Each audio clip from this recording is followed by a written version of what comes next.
Araw ng mga puso, isang araw ng pagmamahal, tsokolate, at matatamis na sorpresa. Ang mga lansangan ng Quezon City ay puno ng nagdiriwang na magkasintahan. Ngunit sa kabila ng kasayahang iyon, isang nakakakilabot na krimen ang naganap, isang trahedyang nagdulot ng panghabang buhay na bangungot. Pebrero 14, 2008.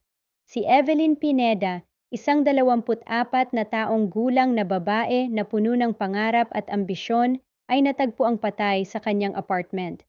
Pinagsasaksak ng maraming beses. May bakas ng matinding paglaban. Sinubukan niyang ipagtanggol ang sarili. Sinubukan niyang mabuhay, ngunit hindi siya nakaligtas. Nagluksa ang kanyang pamilya, nagimbal ang kanyang mga kaibigan, at ang buong komunidad ay may iisang tanong, sino ang may kagagawan nito at bakit? Agad na sinimula ng investigasyon.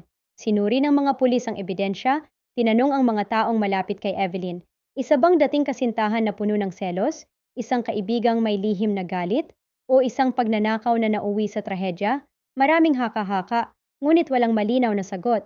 Walang naaresto, walang hustisyang nakamit. Lumipas ang mga araw, linggo at buwan. Unti-unting lumamig ang kaso ni Evelyn, tila isang kwentong unti-unting nakakalimutan. Ngunit para sa kanyang pamilya, hindi kailanman nawala ang sakit. Hindi nila hinayaang mabaon sa limot ang kanyang alaala. Hanggang ngayon, nananatiling palaisipan. Sino ang pumaslang kay Evelyn Pineda? Isang babaeng puno ng pangarap, bigla ang kinitil ang buhay sa isang araw na dapat sana'y puno ng pagmamahal. Hindi lahat ng kwento ay may masayang wakas. Ngunit ang kwento ni Evelyn ay hindi lang isang misteryo, isa itong paalala na ang hustisyang hindi natamo ay hustisyang ipinagkait.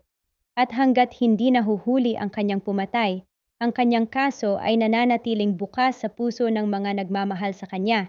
Kung meron kang impormasyon, huwag kang manahimik. Panatilihing buhay ang kwento ni Evelyn.